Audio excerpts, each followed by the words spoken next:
Bonjour à tous, c'est la chaîne Chasteté, je m'appelle Kirill et ici nous parlons de montres. Cela fait 1,5 ans que nous n'avons pas fait de revue sur Citizen et aujourd'hui nous revenons à cette marque avec 4 nouveautés d'un coup. De beaux cadrans colorés, un design rétro. Vous pouvez acheter ces modèles dans ma boutique chasteté-club.com, les liens seront dans la description. Oui, cela fait longtemps que nous n'avons pas eu de Citizen. Tout de suite des cadrans vifs et colorés, un design inhabituel. Et ces modèles font référence aux séries vintage. Par exemple, ce modèle avec un cadran jaune représente l'Anna Digitemp, une montre qui a été lancée au début des années 80. Comme vous le comprenez par son nom, combiner leur analogique, électronique et même un thermomètre. Tout cela est également présent ici. Il y a beaucoup de choses, allons-y. Tout d'abord, le boîtier lui-même, oui, il est en acier avec un verre minéral. Il y a 4 boutons. Ici, nous avons le capteur du thermomètre et le couvercle arrière est assez simple comme pour toutes les variantes, bien que j'ai trouvé des informations indiquant que ce sont toutes des éditions limitées. Cette information est douteuse car il n'y a aucun numéro sur le couvercle arrière. Cependant, cette version jaune comme la bleue est déclarée avoir été produite à seulement 500 exemplaires. Bon, peu importe. Ici, nous voyons l'heure une fois, l'heure 2, les secondes. En fait, j'ai découvert qu'on peut régler 3 fuseaux horaires différents ici. Mais commençons par le principal. L'heure principale est affichée ici sur l'écran électronique et les secondes sont également doublées ici. Ce cadran est déjà le deuxième fuseau horaire, mais en théorie, il peut être synchronisé avec cette heure et les deux afficheront la même heure. En fait, le réglage se fait ici en appuyant sur le bouton supérieur droit. Voilà, vous voyez, les secondes se sont allumées. Nous pouvons par exemple les remettre à 0 et vous voyez, elles se remettent immédiatement à 0. Ensuite, nous passons au réglage des minutes. Nous changeons les minutes, heures. Nous changeons les heures. On peut choisir le format 12 heures par exemple, c'est aussi pratique. Et ici, vous voyez, ça clignote tout le temps. Dans ce mode, nous pouvons ajuster l'aiguille à gauche. Regardez, je maintiens le bouton enfoncé et je veux régler l'heure maintenant. De la même manière que l'électronique. 23h23. Donc nous devrons nous arrêter quelque part dans cette zone. Et voilà. Ah, nous avons réglé l'heure, nous avons synchronisé l'aiguille avec l'électronique. Passons aux autres fonctions. Alors qu'avons-nous ici? Date, calendrier. Et ici, le thermomètre, 26 degrés Celsius. On peut aussi, d'après ce que j'ai compris, afficher en Fahrenheit. Et les réglages ici se font de la même manière. On appuie sur le bouton supérieur droit et on règle d'abord le jour, puis le mois, puis l'année. Mais ici, comme nous le voyons, tout est déjà réglé. Ensuite, que avons-nous ensuite? Ensuite, l'alarme. C'est intéressant car j'aimerais entendre comment l'alarme sonne. Nous devrions probablement le régler aussi. Et regardez, nous réglons l'alarme et nous voyons que les heures passent et elles sont suivies par cette aiguille des secondes. Réglons à 23 et à 25. Mettons sur 25 pour que ça sonne tout de suite. Ah, on a raté pour que ça sonne immédiatement. J'espère que nous ne manquerons pas le signal. Donc nous réglons à 25 et nous sortons des réglages. Ensuite, pendant que nous attendons l'alarme, et voilà l'alarme tout de suite. Un son fort comme une rafale de mitraillette. Un son inhabituel, mais je pense que vous vous réveillerez sûrement avec ça. Mais ici, nous voyons l'indication LM, ce qui signifie que l'alarme est activée. À droite, il y a une fenêtre pour l'indication du signal horaire. Oui, il y a aussi un signal horaire ici. Ensuite, dual time, le deuxième fuseau horaire, mais en fait le troisième. Ici, on peut donc régler un troisième fuseau horaire. Dans ce cas, nous avons synchronisé l'heure analogique et électronique initiale, donc ce sera notre deuxième fuseau horaire. En gros, je pense que je vous ai embrouillé avec ces fuseaux horaires. La fonction principale, en plus du thermomètre et de l'alarme, est le chronographe avec une précision de 0,001 seconde jusqu'à 12 heures. Les heures seront affichées ici sur l'aiguille des secondes. Secondes, minutes et millièmes de seconde. En plus, il y a la fonction de chronométrage intermédiaire, split. Si vous faites des tours up, vous déclenchez un temps intermédiaire. En gros, c'est très sportif, très fonctionnel malgré le style vintage du design d'ailleurs, comme pour cette série, même si le mécanisme ici est exactement le même 8989. Mais c'est déjà une référence à un autre modèle, le modèle Thermosensor.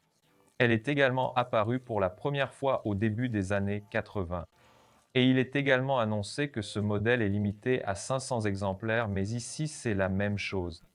Il n'est probablement pas nécessaire de passer en revue les fonctionnalités car la seule différence ici est que le capteur est placé sous le verre sur le cadran, sinon tout est identique. Non, bien sûr, les dimensions ici sont différentes, mais nous y reviendrons un peu plus tard. En gros, c'est une variation pour les amateurs de montres vintage, pour ceux qui apprécient une bonne fonctionnalité.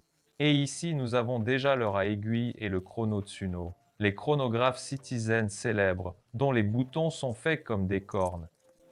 Et ici aussi une référence aux anciens modèles, notamment l'année 1973, lorsque le chronographe Challenge Timer est sorti pour la première fois. Il était également appelé Horn Chrono parce que les boutons et la couronne ressemblaient à des cornes.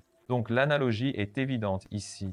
Et deux couleurs de cadran, un vert doux et une sorte de saumon. En gros, un rouge inhabituel. Ici aussi, les mécanismes sont identiques. C'est donc un modèle classique à 3 aiguilles, avec une aiguille des secondes décalée. C'est un chronographe. Il se lance avec le bouton gauche. Et pour les secondes, bien sûr, les minutes seront ici, les heures ici jusqu'à 12 heures. Arrêt remise à zéro avec le bouton droit. Vérifions également s'il y a un split ici. Non, il n'y a pas de split ici, la réinitialisation se fait directement sur le bouton droit, donc seulement la mesure d'un intervalle de temps. Et en plus, la date est élégamment intégrée entre 4 et 5 heures. D'ailleurs, l'étanchéité, comme nous le voyons, est de 50 mètres, c'est indiqué sur le cadran. Donc, vous pouvez vous laver les mains avec, mais il n'est pas recommandé de nager. Ici, c'est absolument la même chose. D'ailleurs, il y a aussi une échelle tachymétrique sur le cercle extérieur du cadran, ce qui nous permet de connaître la vitesse moyenne de déplacement. Et une autre raison de s'offrir cette montre. Regardez quelle beauté. Tout le cadran brille bien sûr, sauf l'affichage électronique, mais ce n'est pas un problème. Il y a un rétroéclairage. Oui, peut-être que le rétroéclairage n'atteint pas l'indicateur, c'est-à-dire l'écran de gauche, mais l'affichage de leur reste lisible. Et les secondes sont également bien lisibles. Mais bien sûr, la plus grande beauté ici est le luminescent sur tout le cadran. Qu'en est-il des chronographes? La version verte brille également entièrement, mais la rouge a été quelque peu négligée. Ici seulement les aiguilles et les index, mais ce n'est pas grave. Le vert, regardez, c'est aussi magnifique. En tout cas ici, le rétroéclairage est très bien. Donc une version analogique numérique au poignet. Et bien sûr, il conviendra parfaitement aux petites mains. Ici plus ou moins, les dimensions sont les mêmes pour les bleus et les jaunes. 35-39 mm de hauteur de boîtier, environ 32-33 de largeur et une épaisseur de 8-9. En gros, léger. Il pèse 69,80 grammes. Léger presque imperceptible au poignet même s'ils sont en acier. Bien sûr, le curseur peut être ajusté au poignet et ils conviennent à des tailles allant de 13-14 cm jusqu'à plus de 20. Quant aux versions chronographes, elles sont également assez petites. Donc 38 mm est un petit diamètre et la hauteur sur les bords est d'environ 41. Épaisseur d'environ 11, poids d'environ 100 grammes. En gros, également léger, presque imperceptible sur le poignet et ils sont ergonomiques.